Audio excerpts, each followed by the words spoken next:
சபையில் இருக்கிற எல்லாருக்கும் ஆண்டவருடைய சமாதானமும் தேவனுடைய ரட்சிப்பும் உங்கள் மத்தியில் இருக்கிறது என்று சொல்லு. மெய்யாகவே மெய்யாகவே ஆண்டவர் நம்மளை மத்தியில் சொல்கிறார். கர்த்தருடைய சமாதானம் இயேசுவை அறிந்த எல்லா ஜனங்கள் மத்தியிலும் கர்த்தர் சொல்லுகிறது, உலகம் கொடுக்கிற சமாதானம் அல்ல, நான் கொடுக்கிற சமாதானமே உனக்கு போதும் என்று சொன்னது போல இயேசுடைய சமாதானம் உங்கள் மத்தியிலும் உங்கள் பிள்ளைகள் மத்தியிலும் கர்த்தர் அப்படியாக அருள் செய்வார் என்று சொல்லி விசுவாசிக்கிறேன். இந்த மத்தியான வேளையில நீங்கள் இந்த வார்த்தைகளை கேட்கும்படி, பிரசங்கம் கேட்கும்படி, ஆராதனை கலந்து கொள்ளும்படி வந்திருக்கிற உங்களை ஆண்டவராய் இயேசு கிறிஸ்துவின் நாமத்தினால் உங்களை வரவேற்கிறோம். இந்த நாளில் நம்ம பார்க்க போகிற தேவன் பேசுகிற, நம்ம கூடாரத்துல பேசுகிற காரியமானது கர்த்தருக்கு பயப்படுங்கள். கர்த்தருக்கு பயப்படுங்கள். The fear of the Lord. கர்த்தருக்கு பயப்படுங்கள். ஹல்லேலூயா. இன்னைக்கு ஒரு 10 காரியத்தை குறித்து உங்கள்கிட்ட நான் பேசலாம் வந்திருக்கிறேன். நீங்கள் கவனமாக நான் கொடுக்கிற வார்த்தைகளை, எடுக்கிற பிரசங்கம் வசனங்களை நீங்கள் என்னோடு நீங்க ஃபாலோ பண்ணீங்கன்னு சொன்னா, என்னோடு நீங்க கடந்து வந்தீங்கன்னு சொன்னா நிச்சயமாக உங்களுக்கு பிரயோஜனமா இருக்கும். என்னோட சேர்ந்து எடுத்துக்கொள்வோமாக. ப்ரோவர்ஸ் நீதிமொழிகள், ப்ரோவர்ஸ் சாப்டர் 9 verse 10. ப்ரோவர்ஸ் 9ஆம் அதிகாரம், நீதிமொழிகள் 9ஆம் அதிகாரம் 10வது வசனத்தை பார்ப்போமாக. இன்று நாளை நம்ம பேச வேண்டிய தேவன் கொடுக்கப்பட்ட தலைப்பானது the fear of the Lord. கர்த்தருக்கு பயப்படுதல். கர்த்தருக்கு பயப்படுதல். the fear of the Lord. நீதிமொழிகள் 9ஆம் அதிகாரம் 10வது வசனத்தை வாசிப்போமாக. கர்த்தருக்கு பயப்படுதலே ஞானத்தின் ஆரம்பம். ஓகே, இங்க பாருங்க, முதல் சப்ஜெக்ட் ஞானத்தின் ஆரம்பம். முதல் காரியம் கர்த்தர் சொல்லுகிற காரியமா, தேவன் சொல்லுகிற காரியம். நீ கர்த்தருக்கு கீழ்ப்படிந்ததே ஞானத்தின் ஆரம்பம் அப்படின்னு சொன்னா, நீ தேவனுக்கு கீழ்ப்படியும் போது ஆண்டவர் உன்னுடைய ஞானத்தை, தேவன் என்ன பண்ணுவாரா, உன் ஞானத்தை ஆண்டவர் பயன்படுத்துவார். ஹல்லேலூயா. தேவன் உங்களுடைய ஞானத்தை பயன்படுத்துவார். வசனம் நல்லா தெளிவாக சொல்லுகிறது.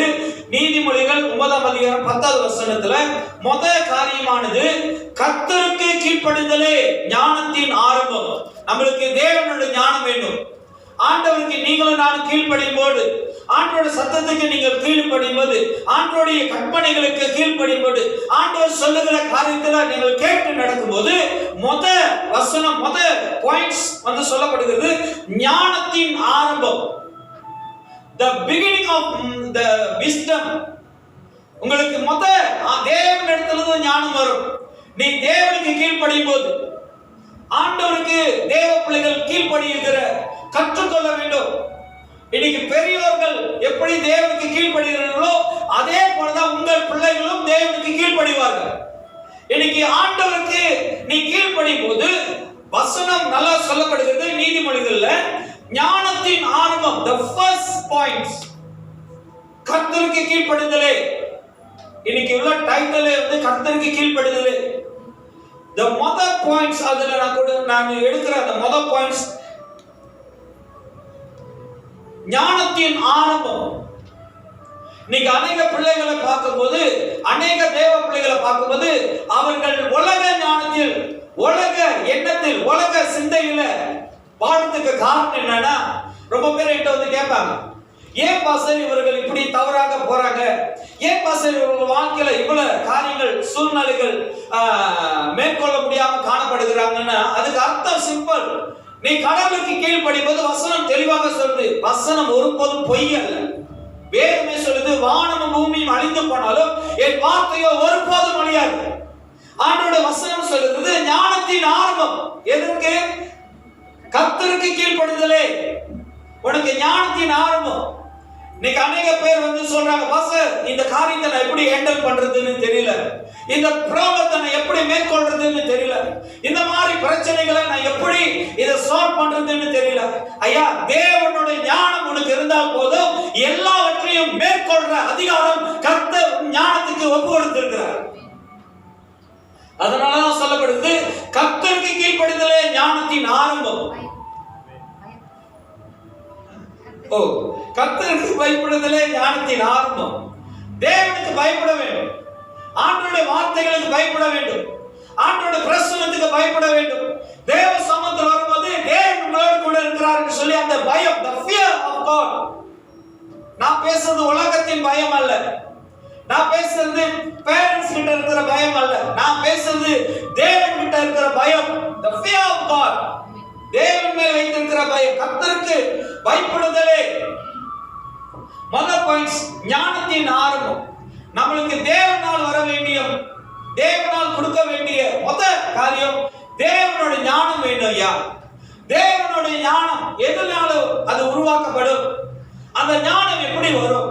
அந்த ஞானம் எப்படி பெற்றுக்கொள்ள முடியும்? அந்த ஞானம் எதனால நம்மளுக்கு அது கிடைக்கும்னு சொன்னா, வேதத்தை நீ இரவும் பகலும் தியானமா இருக்கும்போது தேவன் உன்னோடு அந்த ஞானத்தினால் பெருக செய்வார்.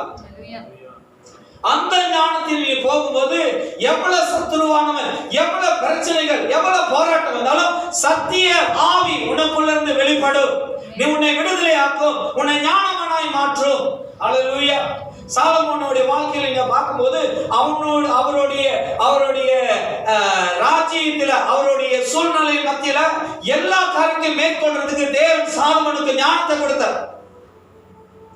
இன்னைக்கு அவரோட வேதத்துல தேவனுக்கு பயப்படுதல் நீங்க செய்யும் போது முதலாவது ஞானத்தின் ஆரம்பம். You are the wisdom of God, not wisdom on your. உனக்குள்ள இருக்கிற ஞானம் அல்ல. ரொம்ப பேர் உள்ளுக்கு அவங்கள்ட்ட இருக்கிற ஞானத்துல பேசுவாங்க, அவங்களுக்கு தெரிந்த லாஜிக்க பேசுவாங்க, அவங்களுக்கு தெரியப்பட்ட ரொம்ப குறைக்கான காரியத்தை பேசுவாங்க. அது அல்ல நான் பேசுகிற ஞானம். தேவனிடத்திலிருந்து வர வேண்டும். ஆண்டவரோட வசனம் சொல்லுகிறது, பரத்திலிருந்து வர வேண்டும். ஆண்டவர் பார்த்து சொல்றாரு, பரத்திலிருந்து எனக்கு ஒரு அதிகாரம், உனக்கு அதிகாரம் வரலன்னா நீ என்னை விடுவிக்க முடியாது. அந்த ஞானம், பரத்திலிருந்து நம்மளுக்கு ஞானம் வர வேண்டும். கர்த்தருக்கு பயப்படுதலே ஞானத்தின் ஆரம்பம். First points. ஓகே, இரண்டாவது காரியத்தை பார்ப்போமாக. பரிசுத்தரின் அறிவே அறிவு. பரிசுத்தரின் அறிவே அறிவு அப்படின்னா நல்லா கவனமா கேளுங்க. இரண்டாவது பாயிண்ட்ஸ் தான் பரிசுத்தரின் அறிவே அறிவு. அப்படின்னா அது தேவனை அறிகிற அறிவு. இரண்டாவது பாயிண்ட்ஸ் அதை தேவனை அறிகிற அறிவு. அங்க சொல்லப்படுகிறது பரிசுத்தரின் அறிவே அறிவு. பரிசுத்தரின் அறிவே அறிவு அப்படின்னா அது தேவனுடைய அறிவு. அது தேவனுடைய அறிகிற அறிவு. தேவனுடைய அறிகிற அறிவு. இரண்டாவது பாயிண்ட், நம்மளுக்கு தேவனை அறிகிற அறிவு நம்மளுக்கு வேணும். ரொம்ப பேர் சொந்த எண்ணத்துல தேவனை பார்க்கிறாங்க. நம்மளுடைய முன்னோர்கள் சொல்லி வைத்தது போல தேவனை பார்க்கிறாங்க.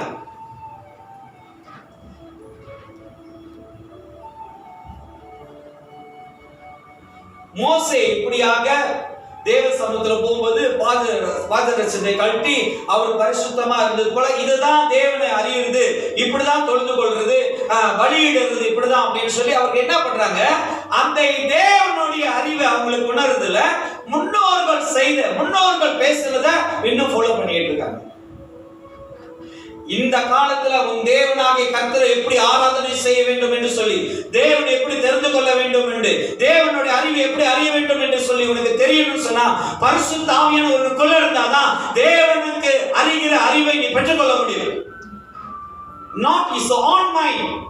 ரொம்ப பேர் மாமிசத்துக்கு பிரயோஜனமாய், மாமிசம் விரும்புகிற பிரகாரமாய், அறிவு சொல்லுகிற பிரகாரமாய் ஆண்டவரை அறிகிறாங்க. நோ, அவரை அறிகிற ஒரே மனுஷன், ஒரே தேவன் யாருன்னு சொன்னா அது பரிசுத்த ஆவியானவரை தவிர வேறு யாராலும் தேவனை அறிந்து கொள்ள முடியாது. அவரோட அறிவு, தேவனை அறிந்து கொள்கிற அறிவு பரிசுத்தரின் அறிவே அறிவு. பரிசுத்தரின் அறிவே அறிவு. இரண்டாவது பாயிண்ட் சார், பரிசுத்தரின் அப்படின்னா தேவனுடைய அறிகிற அறிவு, தேவனை அறிகிற அறிவு. நாம் தேவனை அறிய வேண்டும். தேவன் எப்படிப்பட்டவர், அவர் எவ்வளவு அறிவு உள்ளவர், அவர் என்ன காரியங்கள் செய்வார், அவர் எந்த விதமான காரியங்கள் மேல் இடைப்படுவார், எந்த காரியத்துல எந்த சூழ்நிலை மத்தியில் அந்த ஆண்டவர் நிற்பார். வசனம் தெளிவா சொல்லுது, பரிசுத்தம் இல்லாத இடத்தில் ஜனங்கள் சீர்கெட்டு போவாங்க. தேவன் பரிசுத்தத்தை விரும்புகிறார். ஆண்டவர் பரிசுத்தத்தின் மத்தியில தான் வாசம் செய்வார், அசுத்தத்தின் மத்தியில அல்ல. இன்னைக்கு அநேக பேர் தேவன் இரக்கம் உள்ளவர், மகா சாந்தம் உள்ளவர் என்று சொல்லி பரிசுத்தம் இல்லாத இடத்துல இருந்துகிட்டு தேவன் மகிமைப்படுத்துகிறாங்க. தேவன் பரிசுத்தமாய் இருக்கிற ஜனங்கள் மத்தியில தான் ஆண்டவர் இறங்கி வருவார். நீங்க போதனை வசனங்களை நீங்க எப்படி வேணாலும் எடுத்துக்கலாம். ஆனா இரண்டாவது பாயிண்ட்ஸ் நல்ல தெளிவாக சொல்லுகிறது, பரிசுத்தரின் அறிவே அறிவு. அதுக்கு அர்த்தம் என்னன்னா, பரிசுத்தரின் தேவனை அறிகிற அறிவு. தேவன் எப்படிப்பட்டவர், அவர் எப்படிப்பட்டவர்? எனக்கு தெரிஞ்ச ஒரு சகோதரர், அவர்கிட்ட பேசும்போது அவர்கிட்ட கேட்டுட்டு இருந்தேன், ஐயா சுவிசேஷம் எப்படியா, இப்ப வச்சுக்கீங்களேன், திடீர்னு ஒருத்தர் வந்து ரொம்ப பலவீனமா இருக்காரு, அவருக்கு எப்படியா நீங்க ஆண்டவரை பத்தி சொல்லி அவருக்கு விளக்கி அவங்களை அதுல இருந்து விடுதலை ஆக்குவீங்கன்னு. அவர் ஒரு உதாரணம் சொன்னாரு. ஒருவேளை அந்த பிரதர் கல்லு குடிக்கிறவரா இருந்தாருன்னா அவரோடு நான் போய் உட்காந்து அமர்ந்திருந்து அவர் கூட கல்லு குடிச்சுக்கிட்டே அவர் சுவிசேஷம் சொல்லுவேன். நான் அவர் சொன்ன கேட்ட பைபிள்ல ஆதி காலத்துல இருந்து வெளிப்படுத்தல இருக்க தேடி பார்த்தேன், ஏசு எங்கேயாச்சும் அந்த மாதிரி செஞ்சிருக்கிறாரா. இன்னைக்கு போதகத்தை, தேவனுடைய போதகத்தை அவரோட வசனங்களை நம்மளுக்கு ஏற்ற மாரி, அந்த நாட்கள்ல ஏசா அவனுடைய அவனுடைய ஏசாவுடைய சிரேஷ்ட புத்திரத்தை அவன் உணரல. இன்னைக்கு நம்ம வாழ்க்கையில ரட்சிப்ப நீங்களும் நான் உணரணும். தேவன் போகாதன்ற சொல்ற இடத்துல ரெண்டாவது பாயிண்ட்ஸ் தான், தேவனை அறிகிற அறிவு நம்மளுக்கு வேணும். எதற்கு ஆண்டவர் இந்த இடத்துல நிக்க வேண்டாம்னு சொல்றாரு, தேவன் எதுக்கு இந்த இடத்துல அமர வேண்டாம்னு சொல்றாரு, தேவன் இந்த இடத்துல சிநேகத்தை வைக்காதன்னு தேவன் எதுக்கு சொல்றாரு, அறிகிற அறிவு நம்மளுக்கு வேணும். ரெண்டாவது பாயிண்ட்ஸ் அது எதுக்கு ரெண்டாவது பாயிண்ட்ஸ் அப்படி சொல்றேன்னா, தேவனை அறிகிற அறிவுனா the fear of God, கர்த்தருக்கு பயப்படுதல்.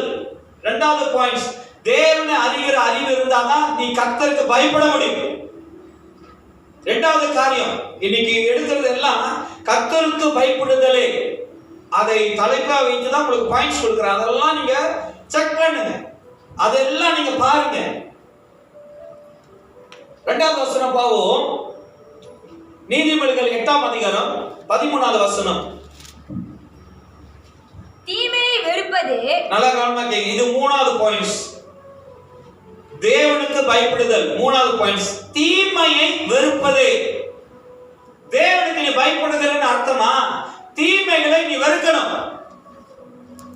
அதுக்கு போய் பட்ரும் போடாதீங்க, அதுக்கு போயிட்டு தவறான வேற எங்கேயாவது வசனத்தை தேடி தீமைகளுக்கு நீங்க சப்போர்ட் பண்ணாதீங்க. வசனம் தெளிவாக சொல்லுது, தீமைகளை கண்டு தீமையை வெறுப்பது. மூணாவது விஷயம், மூணாவது பாயிண்ட்ஸ். தீமை தெரிஞ்சா அதை வெறுப்பது. தீமை தெரிஞ்சிருச்சா அதை விட்டு வெளியாகுது.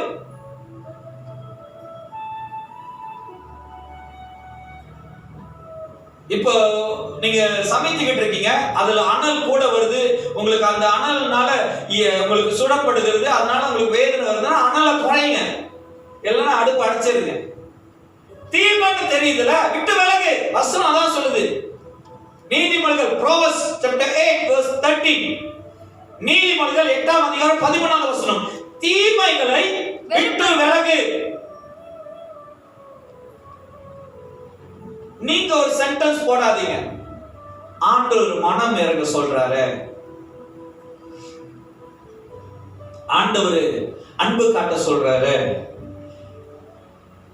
ஆண்டவர் யோபு அவன் கஷ்டத்து மத்தியில அவன் நண்பர்களுக்காக ஜெபம் பண்ணான். அவன் ஏன் ஜெபம் பண்ணான்? எதற்காக ஜெபம் பண்ணான்? அங்க படிங்க. அவன் ஜெபம் பண்ணது மட்டும் அப்படி நியூஸ் பேப்பர்ல முன்னுக்கு போடுற மாதிரி அதை மட்டும் சொல்லிக்கிட்டு இருக்காத. கர்த்தருக்கு முதலிடம். நீ தேவனுக்கு பயப்படு. பிரதர்ஸ் அண்ட் சிஸ்டர்ஸ், நல்ல கவனமா கேளுங்க. நீங்க உலகத்தை ஆதாயப்படுத்தலாம், உலகத்துல தேவனை பத்தி பேசலாம், தேவனுக்கு உலகத்துல எல்லாருக்கும் சாட்சியா இருக்கலாம். அது முக்கியம் அல்ல. நீ தேவனுக்கு கர்த்தருக்கு பயப்படுதலே the first. நீ தேவனுக்கு பயப்படு. தீமையை விட்டு தீமையை வெறுப்பதே வெறுக்கணும்னு சொல்ற. தீமையை நீ வெறுக்கணுமா? நேசிக்க கூடாது. தீமைனா என்னது அப்படின்னு நான் ஏதாச்சும் சொன்னேன்னா அதுக்கு ஒரு வசனத்தை தேடி, பசர் இது நல்லதாச்சா, நீங்க ஏன் அந்த பாயிண்ட்ஸ் சொன்னீங்க, அது தீமை இல்ல பசர் அப்படின்னு என்கிட்ட நீங்க வருவீங்க. தீமைன்றது உங்க ஆவியில ஆவியானவர் மூலமா உணர்த்தப்படுகிறது, அது தீமை. ஏன்னா வசனம் நல்லா இயேசு என்ன சொல்றாரு, அவர் எல்லா விதத்திலும் உன்னை கண்டித்து உணர்த்தி உன்னை நடத்துவார். அப்ப தீமை என்பது உனக்குள்ள இருக்கிற ஆவியானவர் வெளிப்படுத்துவார். இது தீமை. இந்த தீமையை விட்டு விலகு, நன்மை செய். இன்னைக்கு அநேக பேர் கிறிஸ்தவர்களுக்கு தீமை செய்யறாங்க, கிறிஸ்தவர்கள் தேவன் அறியாதவங்களுக்கு நன்மை செய்யறாங்க. மத கிறிஸ்தவர்கள் தயவு செய்து கிறிஸ்தவர்களுக்கு நன்மை செய்யுங்க. அல்லேலூயா. அதை செய்யறதை விட்டுவிட்டு போறாங்க இங்க இருந்து. அதனாலதான் வசனம் சொல்லுது, பக்கத்தில் இருக்கிற சகோதரனை உன்னால் நேசிக்க முடியல, தெரியாத என்ன நேசிக்கிறேன்னு சொல்றது நீ பொய்யன். தீமையை விட்டு தீமையை வெறுப்பதே கர்த்தருக்கு பயப்படும் பயம். பாருங்க, வசனம் சொல்லுது தீமையை வெறுப்பதே கர்த்தருக்கு பயப்படுது பயம். தீமையை விட்டு விலகினாதான் ஏன் நீ கர்த்தருக்கு பயப்படுகிறது உறுதி. நீ தீமையில உட்காந்துக்கிட்ட எப்படி நான் போறது, எப்படி பழக்கமாச்ச, எனக்குள்ள ஊறி போச்ச, எனக்குள்ள இப்படி வாழ்ந்துருச்ச, எப்படி விலகுறதுன்னா நீ கடவுளுக்கு பயப்படலன்னு அர்த்தம்.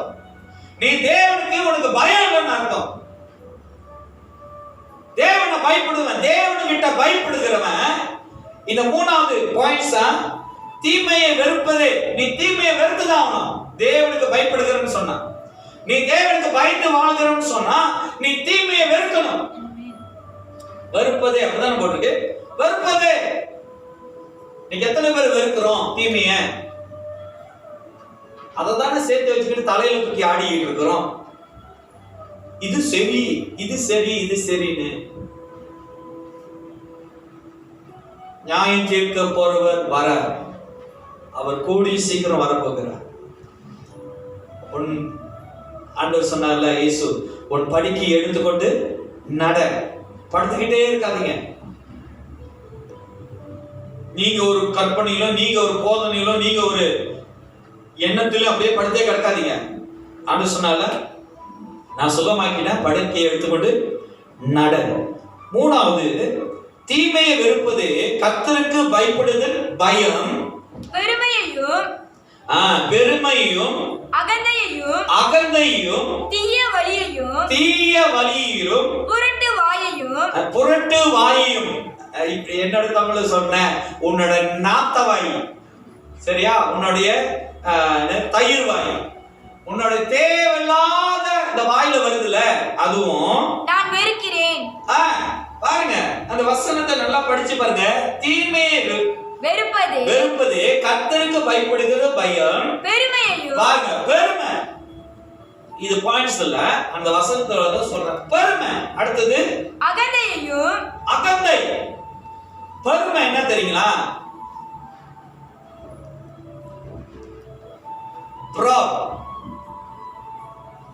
நீங்க என்ன பாக்குறத பார்த்தா பச பணக்காரனா, பச நல்லா படிச்சவனா, பசங்க நல்லா டிப்டாப்பா இருக்கிறவனா, யாரையும் மதிக்காதவனா அப்படின்னு யோசிக்கிறீங்கன்னு எனக்கு தெரியுது. பெருமைன்னா யாரு தெரியுங்களா? தேவனை காட்டிலும் நான் மேலா வருவான்னு நினைச்சா பாருங்க, அவன் தான் பெருமை. அவனை மாரி எத்தனை பேரு வாழ்றான். தேவனை காட்டிலும் பரிசுத்தாவி எனக்கு தேவையில்லை, அவரோட ஆலோசனை தேவையில்லை, என்னோட ஞானம் போதும், நான் முடிவு எடுத்ததை எதுக்கு நான் அவர்கிட்ட ஜெபம் பண்ணணும்? அவர்தான் அதுக்கு ஒரு டைலாக், அவர்தான் எல்லாமே எனக்கு கொடுத்துட்டாரு, எல்லாத்தையும் சுமந்தரிக்கிறது கொள்ளுறதுக்கு உனக்கு அதிகாரம் இருக்கு, உனக்கு நான் அந்த அதிகாரத்தை கட்டளை இருக்கேன், அதனால எதுக்கு ஜெபிக்கணும்? நான் எது சொன்னாலும் ஆண்டவர் செய்வார். அது பெருமை தான்யா. அவர் சமூகத்தில் போய் காத்திருந்து ஜெபிக்கும் போது அவர் கொடுப்பாரு பாரு, அதுதான் என் தாழ்மை. இன்னைக்கு கிறிஸ்தவங்கள்ட்ட அது இல்லை, பெருமை. பிசாசு அப்படிதான் நினைச்சான், நான் தேவனுக்கு ஈக்குவலா தேவனை போல நான் மாறுவேன் மனசுல நினைச்சா பாருங்க, அதை ஆண்டவர் வெறுக்கிறார், அதை தேவன் வெறுக்கிறார். இந்த வசனம் அதான் சொல்லுது, பெருமை உள்ளவன் அகந்தை உள்ளவன். அகந்தை என்ன தெரியுங்களா?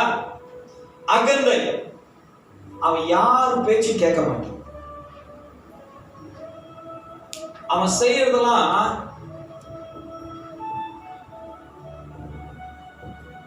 நம்மளுக்கே ரொம்ப ஒரு அன்ஈசியா இருக்கும், ரொம்ப வெறுப்பா இருக்கும். அவன் செய்யற காரியம், நடந்து கொள்ற காரியம், அவன் பேசுகிற காரியம். சொல்லுவோம், இப்படி செய்யாத பிரதர், இப்படி செய்யாத சிஸ்டர் சொல்லுவோம், இல்ல நான் அப்படிதான் செய்வேன். அகந்த அவங்க செய்யறதுதான் சரி, அவங்க போறதுதான் சரி.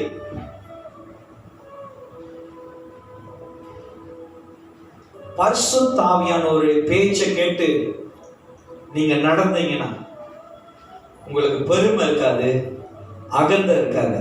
அப்புறம் தீய வழியும் நல்ல கவனமா கேளுங்க.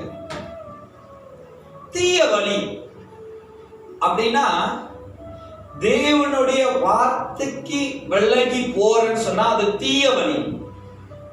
ஆண்டவருடைய வசனத்தை, தேவன் சொல்லப்பட்ட வார்த்தையை நீ விலகி போறன, அவருடைய வழிகள், அவர் சொன்னார்ல, நானே வழியும் சத்தியமும் ஜீவனுமா இருக்கிறேன்னு சொன்ன அந்த வழிகளை விட்டு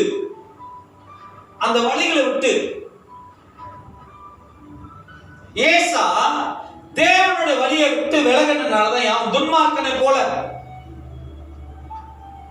அவன் புறஜாதிகள் மத்தியில, புறஜாதிகள் சந்நிதியில போய் அவன் பிள்ளைகள் பெண்டாட்டிகளை எடுத்து அவன் புறஜாதிகளை போல வாழ்ந்தான். இன்னைக்கு ஆண்டவர் நம்மளை அதிலிருந்து தான் வேறு பிரித்து கொண்டு வந்திருக்கிறார், அதுல போகும்படி அல்ல. தீய வழிகளை விட்டு விலகு, தீமை காரன் கிட்ட இருந்து விட்டு விலகு, தீமை செய்கிறவனை பார்த்தா விட்டு விலகு. அதுக்கு ஒரு டீச்சிங் கொடுப்பாங்க, அதுக்கு ஒரு போதனை கொடுப்பாங்க, அதுக்கு ஒரு பிரசன் கொடுப்பாங்க, அதுக்கு ஒரு டார்ச்சர் பண்ணுவாங்க. தீமை என்று அறிவுகிற அறிவு நம்மளுக்கு வேணும். அது யாரால வரும் தெரியுமா? பரிசுத்த ஆவியானவரை நம்புகிறவர்களுக்கு மட்டும்தான் அந்த அறிவு வரும். உங்க எல்லாருக்கும் இருக்கு, இல்லைன்னு சொல்ல, நீங்க தான் பரிசுத்த ஆவியானவரை நம்புறீங்க சொல்ற. தீமைகளை விட்டு விலகு, தீய வழியையும் புரட்டு வாயையும் பாருங்க. நான் சொல்லட்டா, தயவு செய்து உங்கள் நாவை ஆண்டவர் ஆவியானவர் அசைவாடு. எப்படி ஆதியாகமத்தில் எழுதப்பட்டிருக்கு, ஜலத்தின் மேல் அசைவாடினவர். இன்னைக்கு உங்கள் நாவின் வார்த்தை மேல் அவர் அசைவாடுகிறார். புரட்டு வார்த்தை, துன்மார்க்கனான வார்த்தை, தேவையில்லாத வார்த்தை சொல்லாத சொல்லுவாங்க. இப்படியே போய்கிட்டு இருந்தா நான் பிச்சைக்காரன் ஆயிடுவேன், நடுத்தருவில் தான் இருக்க போறேன், இப்படியே காணப்பட்டுக்கிட்டு இருந்தா நான் கடகன் ஆக போறேன். ஐயா, உன் நாவின் வார்த்தைய, பரிசுத்தாவினா அபிஷேகம் பண்ணப்பட்ட அந்த நாவை நீ எப்படி பேசுகிற? பிள்ளைகளை பார்த்து சொல்லுவாங்க, நீ பாரு, தொம்சம்பா வேலைக்கு தான் போக போற, குப்பை பொறுக்கு தான் போக போற, நீ பாரு. ஏன் நாவின் வார்த்தையில ஆண்டவர் அதிகாரத்தை வைத்திருக்கேன்னு சொல்றாரு. உன்னுடைய நாவின் வார்த்தையில மரணமும் ஜீவனமும் இருக்குன்னு சொல்றாரு. அந்த என்ன வார்த்தை? புரட்டு வாயை. உன்னுடைய நாவின் வார்த்தை எப்படி எதை கன்ஃபெஸ் பண்ணுது, எதை அறிக்கை செய்கிறது? அந்த நாவின் வார்த்தை எதை சொல்லுகிறது?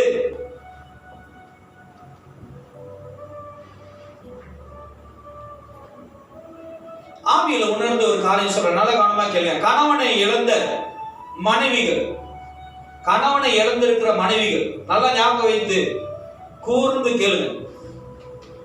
உங்க கூட பரிசுத்த ஆவியானவர் இருக்காரு. அவர் இறந்துட்டாரு, உங்க கணவர் இறந்துட்டாருன்னு சொல்லி எல்லாம் முடிஞ்சிருச்சுன்னு நினைக்காதீங்க. தேவன் உங்க கூட இருந்து அவர் பெரிய காரியங்கள் செய்வார். உன் நாவின் வார்த்தையில கவனமாய் விதைக்கிற பேசுகிற எல்லா வார்த்தையில கவனமாய் பேசும்போது ஆண்டவர் இல்லாதவைகளை இருக்கிறது போல உன்னை நடத்துவார். அதனால புரட்டு வாயை நான் வெறுக்கிறேன். தவறெல்லாம் பேசாதீங்க. ஆண்டவருக்கு அதெல்லாம் ஆண்டவருக்கு கடுப்பா இருக்கு. இப்படி நம்ம தமிழ்ல பேசுவோம், கடுப்பா இருக்கு இதெல்லாம் கேட்க. என்ன வசனத்தை கொடுத்திருக்கிறேன், வார்த்தையை கொடுத்திருக்கிறேன், அதுல இருக்கிற அறிவை கொடுத்திருக்கிறேன், இன்னும் புரட்டு வாயா பேசுறாங்க, அவங்கள வெறுக்கிற ஆண்டவர். அதனால மூணாவது பாயிண்ட்ஸா, தீமை வெறுப்பது. நீ வெறுத்துரு, விட்டு விலகிரு.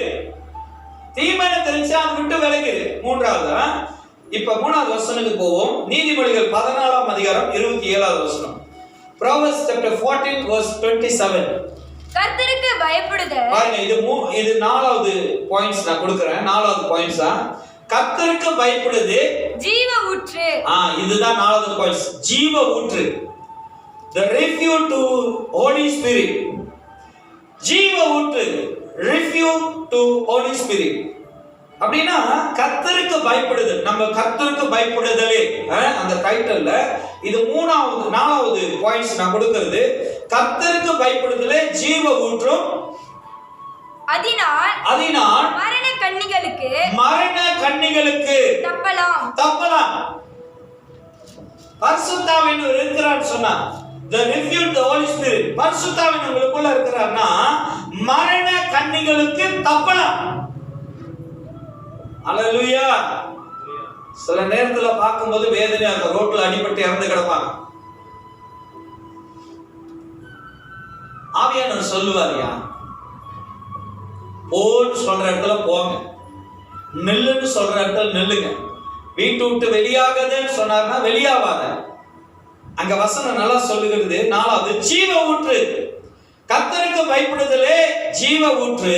அதனால் மரண கண்ணிகளுக்கு தப்பலாம். You can escape. நீ அதுல இருந்து விடுதலை ஆகலாம். மரண கண்ணிகள் போட்டு வச்சிருப்பான் பிசாசு. கண்ணி அங்க எங்க நீ மாட்டுவ. நிறைய இடத்துல ஆவியான உதவி செய்வார். அந்த கண்ணில மாட்டாம, இந்த கண்ணில மாட்டாம, அந்த கண்ணில மாட்டாம. ஆவியான சொல்றதை கேட்டீங்கன்னா அதுல இருந்து உன்னை தப்பிக்க வைப்பாரு. இல்லையா ஏதாவது ஒரு கண்ணில மாட்டிட்டு முடிச்சுக்கிட்டு இருப்பாரு. நீ சொல்ற மரண கண்ணியிலிருந்து நீ தப்பலாம். You can escape. அதனால நாலாவது பாயிண்ட்ஸ் ஜீவ ஊற்று, refuge to the Holy Spirit. ஜீவ ஊற்று இன்பத்தையும் பரிசுத்தத்தையும் ஆவி என்று அறிவோம்.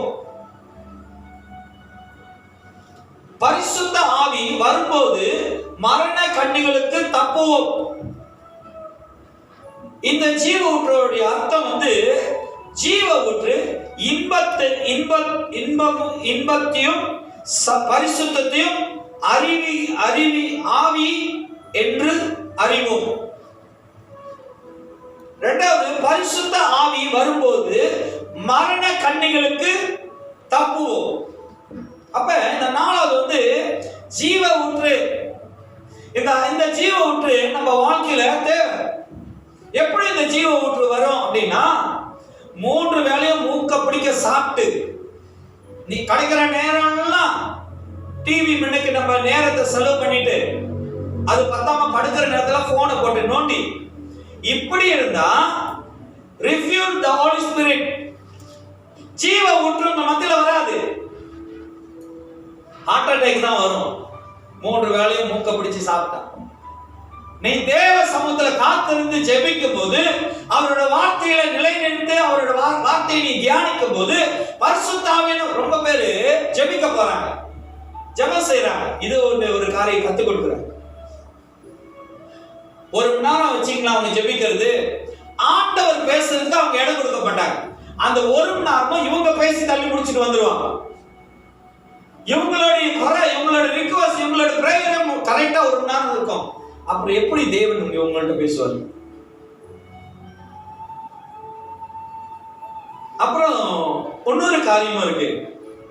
ஜெபிக்கணும்னு போவாங்க, ஒரு மணி நேரம் எடுத்திருக்காங்க வச்சுக்கோங்க ஜெபிக்கிறதுக்கு. அந்த ஒரு மணி நேரமும் பாட்டே பாடி முடிச்சிருவாங்க. கேட்டா ஜெபம் பண்ணிட்டு அந்த ஜெபத்துல ஜெபம் இருக்காது, பிரேயர் ரிக்வெஸ்ட் இருக்காது, அந்நிய பாஷை இருக்காது, ஆவியானவர் பேசுறதுக்கு இடம் கொடுக்க மாட்டாங்க. அதெல்லாம் பிரேயர். தேவன் பேசுறதுக்கு உன் காது செவிகளை திறந்து ஆண்டவர் எதை பேசுகிறார் மௌனமாய் நீ ஜெபிக்கிற நேரத்துல ஜெபித்துட்டு, துதிக்கிற நேரத்துல துதித்துட்டு, ஆண்டவர் பேசுறதுக்கு காத்துரு. அந்த இரவில தேவன் சாமுவேலை கூப்பிடும் போது ஏலி சொன்னான், அடியே நான் கேட்கிறேன்னு சொல்லு சாமுவேல். கேட்கணும். ஆண்டவருடைய பிரசனம், தேவனுடைய வார்த்தை மத்தியில் வரும்போது கேளுங்க. அப்பதான் ஜீவ ஊற்று உங்களுக்கு வரும். ஜீவ ஊற்று என்னதுன்னு தெரிந்து கொள்ளுவீங்க. அப்படி நீங்க தெரிந்து கொள்ளும்போது ஜீவ ஊற்று இன்பத்தையும் பரிசுத்தத்தையும் ஆவி என்கிற அறிவும். பரிசுத்த ஆவி வரும்போது மரண கண்ணுகளுக்கு தப்புவோம். எங்க நீ தேவ சமூகத்துல காத்திருக்கும் போது, தேவன் கிட்ட ஜெபிக்கும் போது, ஆண்டவரோடு பேசும்போது நீ காத்திருக்கிறதுல மரண கண்ணிகளுக்கு தப்புவோம். இது என்னோட 4வது பாயிண்ட் சார். ஜீவ ஊற்று. 5வதுக்கு போவோமாக. நீதிமொழிகள் 19ஆம் அதிகாரம் 23ஆவது வசனம். கர்த்தருக்கு பயப்படுதலே, கர்த்தருக்கு பயப்படுதல் ஜீவனுக்கு ஏதுவானது. இது 5வது பாயிண்ட் சார். கர்த்தருக்கு பயப்படுதலே ஜீவனுக்கு ஏதுவானது. ஜீவனுக்கு ஏதுவானது. ஜீவனுக்கு ஏதுவானது. இது என்னோட 5வது பாயிண்ட். ஜீவனுக்கு ஜீவனுக்கு ஏதுவானது. ஜீவனுக்கு ஏதுவானது. என்னோட 5வது பாயிண்ட். கர்த்தருக்கு பயப்படுதல் ஜீவனுக்கு ஏதுவானது. கர்த்தருக்கு பயப்படுதலே ஜீவனுக்கு ஏதுவானது. அப்படின்னு பாத்தீங்கன்னா, வாழ்க்கை தருகிறது. நம்மளுக்கு தேவன் வாழ்க்கையை தருகிறார். அந்த ஜீவனுக்கு ஏதுவானதுன்னா தேவன் நம்மளுக்கு வாழ்க்கையை கொடுக்கிறார். He give me the life. God give me the life. தேவன் நம்மளுக்கு வாழ்க்கையை கொடுக்கிறார்.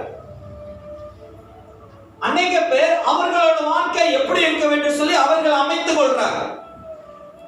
அது அல்ல. தேவனுக்கு நீ பயப்படுகிறன்னு சொன்னா தேவன் அமைக்கிற அந்த வாழ்க்கை நீ பெற்றுக்கொள்ள வேண்டும். அல்லேலூயா. ரொம்ப பேர் விரும்ப மாட்டாங்க, என் வாழ்க்கை இப்படிதான் இருக்கும், என் வாழ்க்கை கெல்திங் ஹைலண்ட், கேம்பர் ஹைலண்ட்ல இருக்கிற குளிர போல நான் வாழணும்.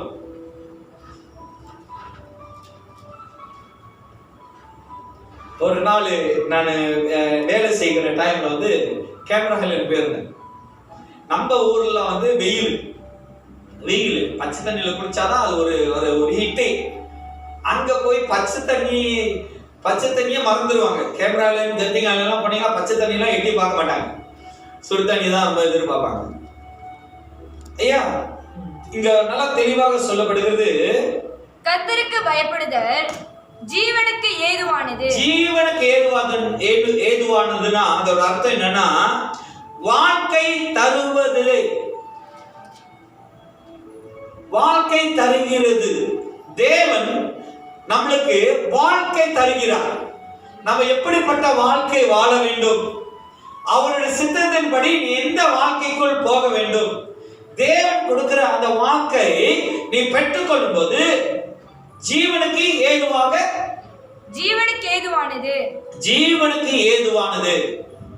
தேவன் தருகிறத நீ போகும்போது நீ ஸ்ட்ரகிள் பண்ண மாட்டீங்க, நீ அந்த இடத்துல அலமோத மாட்ட. தேவன் கொடுத்த வாழ்க்கை, தேவன் கொடுத்த அந்த லைஃபை நீ ஏற்றுக்கொள்ளும் போது, அந்த வாழ்க்கைக்குள்ள நீ போகும்போது கர்த்தர் கர்த்தர் எல்லாத்திலும் எல்லா விதத்திலும். நேத்து கூட என்கிட்ட ஒரு சகோதரர் கேட்டார், பாஸ்டர் இந்த மாதிரி பஞ்ச காலம்னா எப்படி பாஸ்டர்?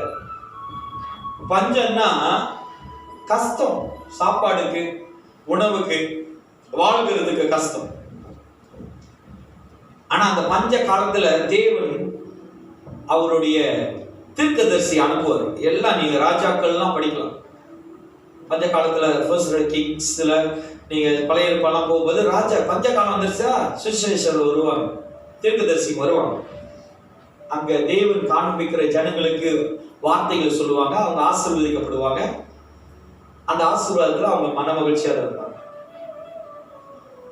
அப்ப நான் சொன்னேன், பஞ்ச காலத்துல நம்மளுக்கு எப்படிப்பட்ட பஞ்சமா வந்தாலும் சரி, நீ ஆண்டவரை நம்பும்போது, தேவனோட வசனத்தை நம்பும்போது அந்த வசனம் நம்மளை நடத்தும். நம்ம சபையில கூட நீங்க பார்க்கலாம், இந்த புது ஆண்டுல, இந்த ஆண்டுல ஜனவரியில ஆண்டவர் வாக்குத்தத்தம் பண்ணார். deuteronomy 28:12 ஏற்ற காலத்தில் உன் தேசத்திலே மழை பெய்யும், நீ கையிட்டு செய்யும் வேலைகள் எல்லாம் ஆசீர்வதிக்கும், கர்த்தர் உனக்கு தமது நல் பொக்கிஷசாலியாக வானத்தை திறப்பார், நீ அநேக ஜாதிகளுக்கு கடன் கொடுப்பாய், நீயோ கடன் வாங்க. இந்த வார்த்தை தேவன் சொன்னபடி இந்த ஷாலோம் கிரைஸ்ட் சர்ச் சமாதானத்தின் கிறிஸ்துவின் சமாதானத்தின் திருச்சபையை சொன்னபடி ஒரு ஆளுகிட்ட கூட ஆண்டவர் மிஸ் பண்ணாம நடத்துறார். ஏன் தெரியுங்களா?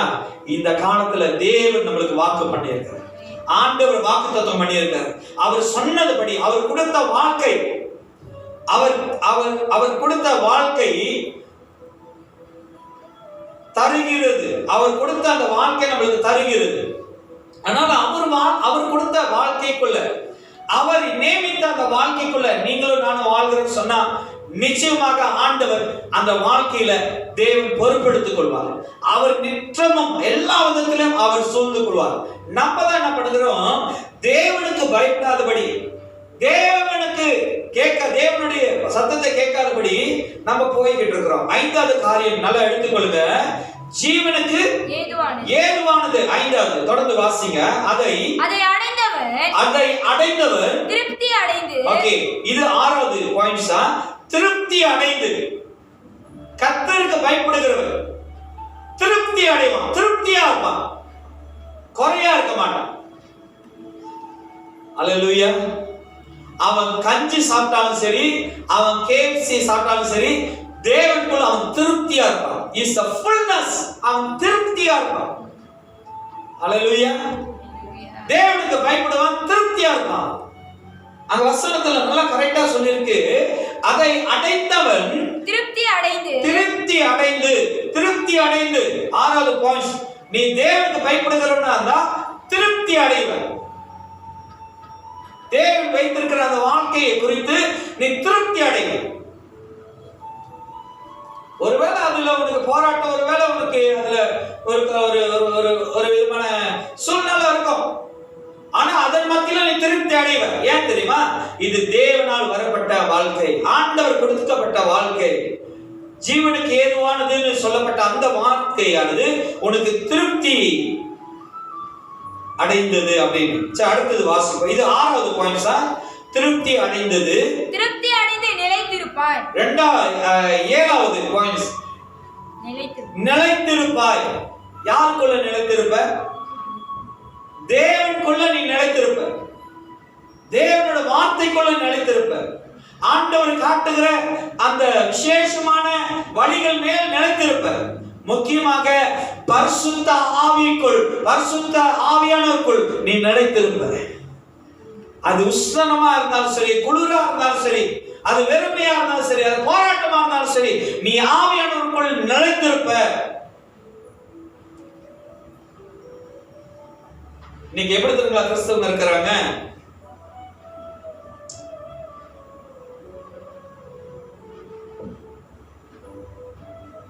நம்ம லோத்து மேரி செழிப்பா இருக்கா, அந்த மலை செழிப்பா இருக்கு அப்படின்னு சொல்லி நான் அந்த மலைக்கு போறேன், அந்த மலை என்னோடது, என்னோட தேசம், நான் போறேன், அந்த தேசத்துல நான் போய் வாழ்ந்துக்கிறேன்.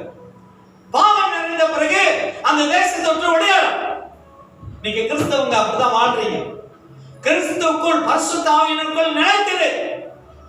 கர்த்தர் உன்னை சரியாக நித்தமா தெளிவா நடத்துவார்.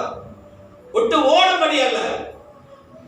தேவன் சொன்ன ஆலோசனைப்படி நீ அந்த இடத்துல வாழ்ந்தேன்னு சொன்ன. இந்த லோத்து ஆண்டவருடைய வார்த்தையின்படி ஆபிரகாமுடைய ஆலோசனைப்படி அவன் வாழ்ந்தான் சொன்னான். நிச்சயமாக அந்த தேசம் அழிக்கப்பட்டிருக்காது. இன்னைக்கு தேவ ஆவியானவர் கேட்டு உன் குடும்பத்துல நீ வாழ்ற, இந்த சமுதாயத்துல நீ வாழ்றன்னு சொன்னா நிச்சயமா தப்பு வைக்க தேவன் செய்வார். ஓட விட மாட்டார். இந்த இடத்தை விட்டு அந்த இடத்தை விட்டு ஓட விட மாட்டார். என்ன செய்வாரு? 7வது நிலைத்திருப்பார். 7வது பாயிண்ட், தேவனுக்கு பயப்படுகிறதுனா நீ நிலைத்திருப்ப, நிலைச்சு நிற்ப. குடும்பமா இருந்தாலும் சரி, வேலையா இருந்தாலும் சரி, எந்த சூழ்நிலையா இருந்தாலும் சரி, சபையில ஊழியம் செய்யறனா இருந்தாலும் தேவனுக்குள் நிலைத்திருப்ப. நீ சபையை விட்டு ஊழியத்தை விட்டு ஓடுறனா நீ தேவனுக்கு பயப்படலன்னு அர்த்தம். தேவன் மேல் பயம் இல்லையா நம்மளுக்கு எல்லாம்? இந்த ஊழியம் இல்லைன்னா அந்த ஊழியம், அந்த சபை இல்லைன்னா இந்த சபை, இந்த பாஸ்டர் இல்லைன்னா அடுத்த பாஸ்டர். இவங்க எல்லாருக்கும், இந்த எல்லா சபைக்கும், எந்த ஊழியமா இருந்தாலும் எந்த ஊழியக்காரனுக்கும் ஒரே எஜமான் ஆண்டவராய் இயேசு கிறிஸ்து. அவருக்கு நீ கணக்கு கொடுக்கணும், மறந்துடாது. அவருக்கு நீ கணக்கு கொடுக்கணும். அவர்னால் அனுப்பப்பட்ட இந்த மேய்ப்பர்கள், இந்த ஊழியக்காரர்கள், ஒருத்தரை கஷ்டப்படுத்திட்டு இன்னொருத்தரை சந்தோஷப்படுத்துகிறேன்னா எஜமான் பச்சைபாதம் பார்க்காதவர். அவரோட ஊழியக்காரன் துக்கப்படுகிறான்னா நீ கணக்கு கொடுத்தாகணும். அல்லேலூயா. அதனால 7வது நிலைத்திருப்பார். அப்படிதான் போட்டிருக்கு, நிலைத்திருப்பார். அடுத்தது வாசிப்போம். தீமை அவனை அணுகாது. 8வது தீமை அணுகாது. தீமை நீ ஆண்டவருக்கு கர்த்தருக்கு பயப்படுகிறன்னு சொன்னா ஒரு காலம் தீமை உன்னை அணுகாது. எத்தனை பேர் நம்புறீங்க என்னை தீமை அணுகவே அணுகாது? ஏன் தெரியுங்களா? நீங்க கர்த்தரை பயப்படுறீங்க, கர்த்தருக்கு பயப்படுதல் இருக்கிறீங்க, தேவனுக்கு பயந்து வாழ்றீங்க. நீங்க ஆண்டவருக்கு பயந்து வாழ்ந்தீங்கன்னு சொன்னா தீமைக்கு பயப்பட மாட்டீங்க. தீமையான வார்த்தைகள் சிலவர்கள் ரொம்ப வாயில புறப்பட்டுரும். நீ நல்லாவே இருக்க மாட்ட, நீ பாரு குட்டிச்சோரா போறியா பாரு, நீ நாசமா போறியா பாரு, நீ பாரு அடிபட்டு நீ இப்படிலாம் ஆவறி அப்படிலாம் ஆவறினா மனுஷர்கள் தூட்டி பேசுவார்கள். ஆனால் தேவனுக்கு பயந்து நீ வாழ்ந்தீனா ஒரு தீமையும் உன்னை அணுகாதுன்னு வசனம் சொல்லுது.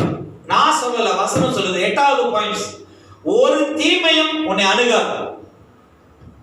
யாருக்கு? கடவுளுக்கு பயந்து வாழ்றவங்களுக்கு. எல்லாரும் பாஸ்டர் சொல்லிட்டாரு அதனால தீமை என்ன அணுகாது. நீ கடவுளுக்கு பயந்து வாழ்ந்தீங்கன்னா தீமை அணுகாது. அல்லேலூயா.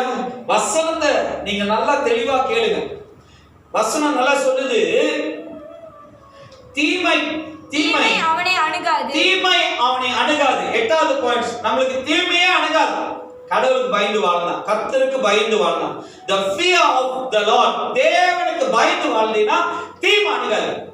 நம்புங்க, விசுவாசிங்க. வார்த்தை சொல்லுது, வசனம் சொல்லுது. ஆமென். ஹalleluya. சங்கீதம் 25ஆம் அதிகாரம் 14வது வசனத்தை பாப்போமாக. சங்கீதம் 25ஆம் அதிகாரம், Psalms chapter 25 verse 40. சங்கீதம் 25ஆம் அதிகாரம் 14வது வசனம். Psalms chapter verse 25 verse chapter 25 verse 40. சங்கீதம் 25ஆம் அதிகாரம் 14வது வசனம் பாப்போமாக. கர்த்தருடைய ரகசியம். நல்ல கவனமா கேளுங்க. இது என்னோட 9வது பாயிண்ட்ஸ். கர்த்தருடைய ரகசியம். அவருக்கு தேவனுக்கு பயப்படுறவங்களுக்கு தான் தெரியும் தேவனுடைய ரகசியம். எல்லாருக்கும் தெரிஞ்சிருச்சுன்னா அதுக்கு பேர் ரகசியம். நம்ம சில நேரத்துல கேள்விப்பட்டிருப்பீங்க, டிப்ளோமேட்டிக்கா சொல்லுவாங்க. ஒரு பிரதர் சொல்லுவாங்க, பிரதர் நான் உங்களை நம்பி சொல்றேன், யாருக்கிட்டையும் சொல்லிடாதீங்க அப்படின்னு. அப்புறம் இன்னொரு சிஸ்டர் போயிட்டு, சிஸ்டர் நான் உங்களை மட்டும் நம்பி சொல்றேன், வேற யார்கிட்டையும் சொல்லிடாதீங்க. இந்த மாதிரியே சொல்லி சொல்லி சொல்லி சொல்லி அது ரகசியம் இல்ல, அது புரொபகண்டா. ஆனா சொல்ற விதம் எப்படி தெரியுமா? ரகசியம். நான் யாருக்கிட்டையும் சொல்லல தெரியுங்களா, ரகசியம். இப்படி ஒரு உதாரணம். இது என்னோட புக்கு டைரின்னு வச்சுங்களேன். இது நான் மட்டும் படிச்சேன்னா ரகசியம். இந்த புக்கை எல்லாரும் படிச்சாங்கன்னா அது ரகசியம். புரியுதுங்களா? அதனால இந்த வசனம் சொல்லுது, கர்த்தருக்கு பயப்படுகிறவர்கள், கர்த்தருக்கு பயப்படுதல், கர்த்தருக்கு பயப்படுதல், the fear of the Lord. அப்படின்னா சங்கீதம் 25:14 சொல்லப்படுது, கர்த்தருடைய ரகசியங்கள். நீ பயந்தாதான், தேவனுக்கு பயந்தாதான் அந்த ரகசியங்கள் தெரிஞ்சு கொள்ள முடியும்.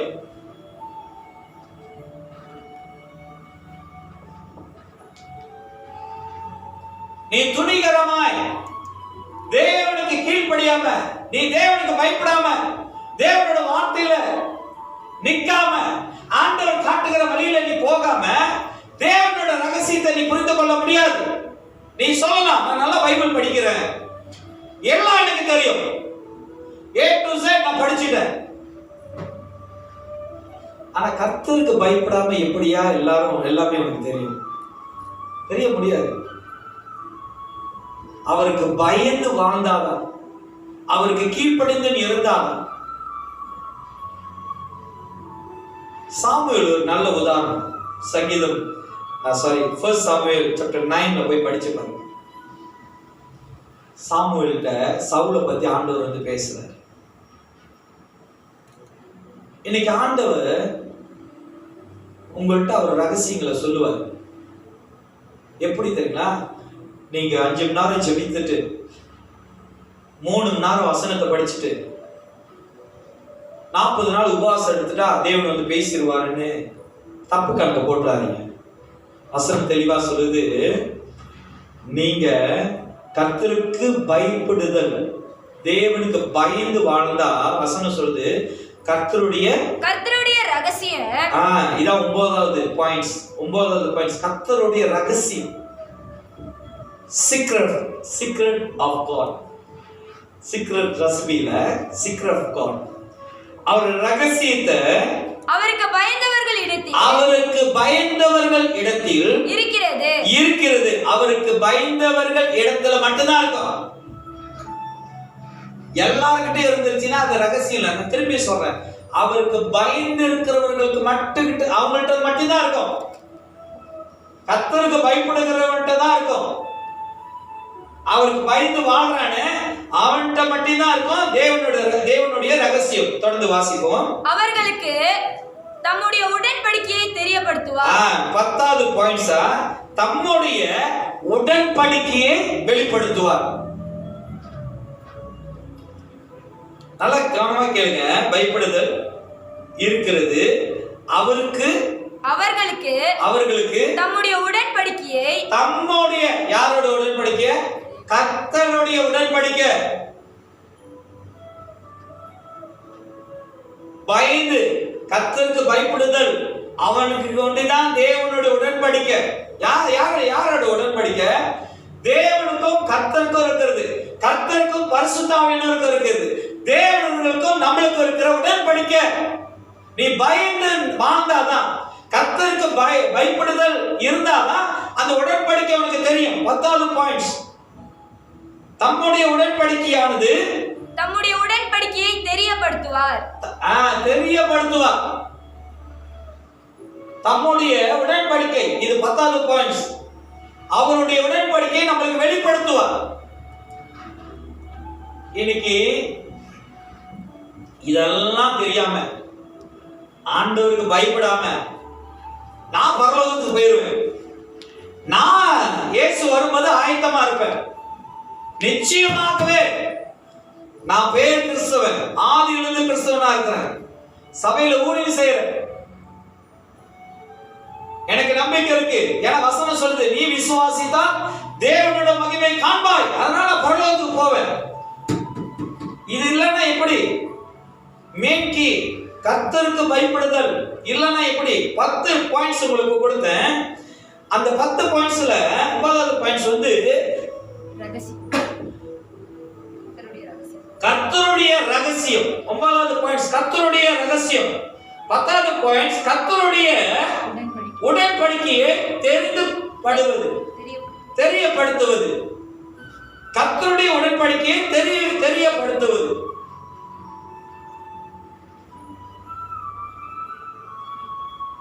இதுக்கு இவ்வளவு சொன்னல, இவ்வளவு பிரசங்கம் பண்ணி இவ்வளவு காரியம் சொன்ன, இதுக்கு ஒரு கன்க்ளூஷன், ஒரு முடிவான ஒரு வசனம். ஏன்னா வசனம் இல்லாம நம்ம பேசக்கூடாது. இதுக்கு ஒரு முடிவான ஒரு காரியம். If you don't know what is a fear of the Lord, please refer this அப்படின்னு சொல்லி உங்களுக்கு நான் சொல்றேன்.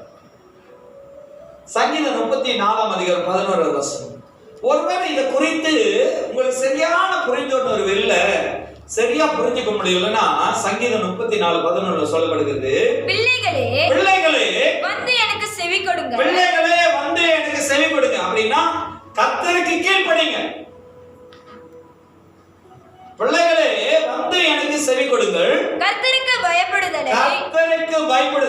இன்னைக்கு நல்லா புரிஞ்சுக்கங்க, தேவன் உங்களோடு கூட இருக்கிறார், பரிசுத்த ஆவியானவர் உங்களோடு கூட இருக்கிறார், அவரோட வார்த்தை அதிகாரம் உங்களோடு கூட இருக்கிறது. அதனால பிள்ளைகளே வந்து எனக்கு செவி கொடுங்க, கர்த்தருக்கு பயப்படுதலே உங்களுக்கு போதிப்பேன். கர்த்தருக்கு பயப்படுகிறதால உங்களுக்கு போதிப்பேன். எனக்கு செவி கொடுத்தா, தேவனுக்கு நீ செவி கொடுக்கறியா?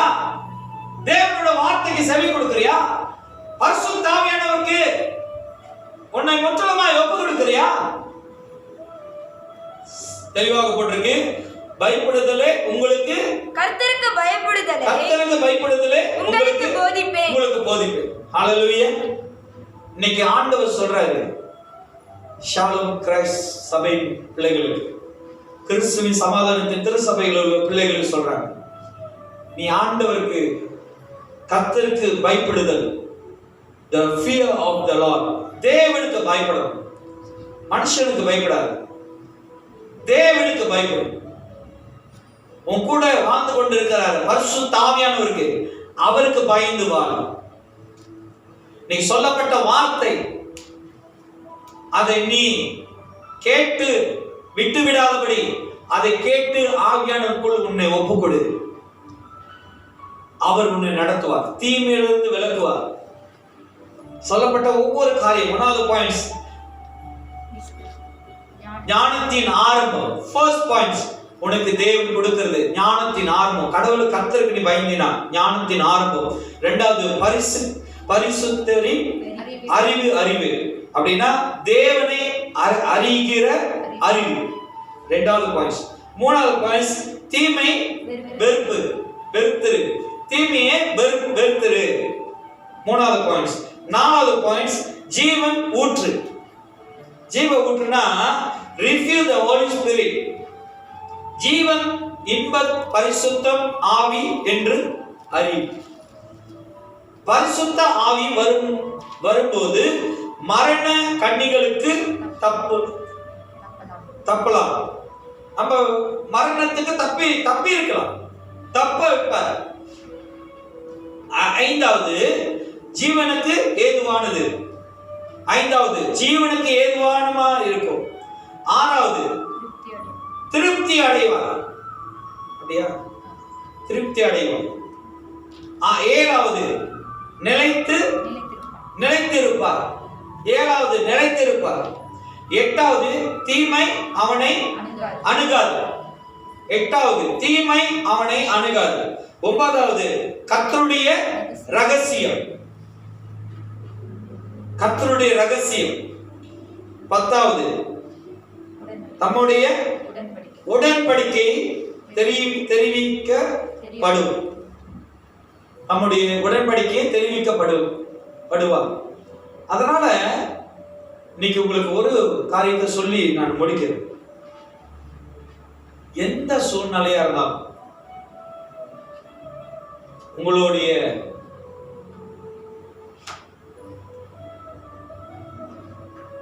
எல்லாத்திலும் காட்டிலும் நீ ஆண்டவருக்கு கீழ்ப்படுதலோடு நீ வாழும்போது இதையெல்லாம் உன் வாழ்க்கையில ஆண்டவர் செய்வார். இது எல்லாம் உன் வாழ்க்கையில் நடக்கும். பரிசுத்த ஆவியானவர் உனக்குள்ள அனலாய், பரிசுத்த ஆவியானவர் உனக்குள் வல்லமையாய், பரிசுத்த ஆவியானவர் உனக்குள்ள விசேஷமாய் உனக்குள்ள காணப்படுவது அவர் வெளிப்படுத்துவார். அதனால தேவனுக்கு மட்டும், கர்த்தருக்கு மட்டும் பயந்து இருங்கள், கர்த்தருக்கு பயந்து வாழுங்க, ஆண்டவருக்கு முதலிடம் கொடுங்க. தேவனுக்கு பயப்படுதலே ஞானத்தின் ஆரம்பம். உனக்கு அந்த ஞானத்தை தேவன் நீ பயந்தா கொடுப்பார். தேவனுக்கு பயந்து வாழுங்க, தேவனுக்கு முதல் இடம் கொடுத்து வாழுங்க, நிச்சயமா தேவன் ஆசீர்வதிப்பார். கண்களை மூடி எல்லாரும் ஜெபம் செய்வோமாக. திரும்ப இந்த ஆராதனைக்கு போவோமாக. நன்றி தகப்பனே, நன்றி ராஜா, உமக்கு நன்றி சொல்லுகிறோம். அப்பா, உமக்கு பயப்படுதலே ஞானத்தின் ஆரம்பம். கர்த்தருக்கு பயப்படுதல் ஆண்டவரே, நாங்கள் தேவனுக்கு பயந்து, தேவனுக்கு முன்பாக பயந்து, ஆண்டவரே உமக்கு முன்பாக பயந்து வாழ்கிறவர்களாய் ஆண்டவரை எங்களை ஒப்புக் கொடுக்கிறோம் என்று சொல்லி கண்களை முடிவனமாய் ஆண்டவரே சோதரிக்கிறோம். அப்பா, உம்மை மகிமைப்படுத்துகிறோம். பரிசுத்த ஆவியானவரை உம்மை துதிக்கிறோம் என்று சொல்லி கண்களை முடிவனமாய் உம்மை ஆராதிக்கிறோம். ஆண்டவரே,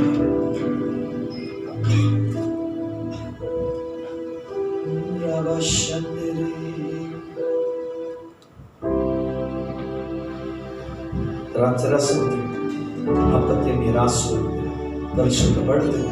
எங்கள் நல்ல பிதாவே, ஆமென்.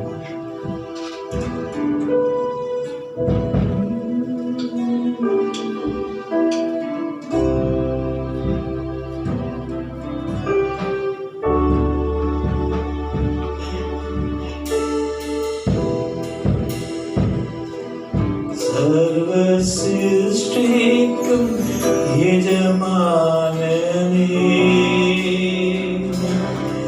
எங்கள் பரலோக ராஜாவே,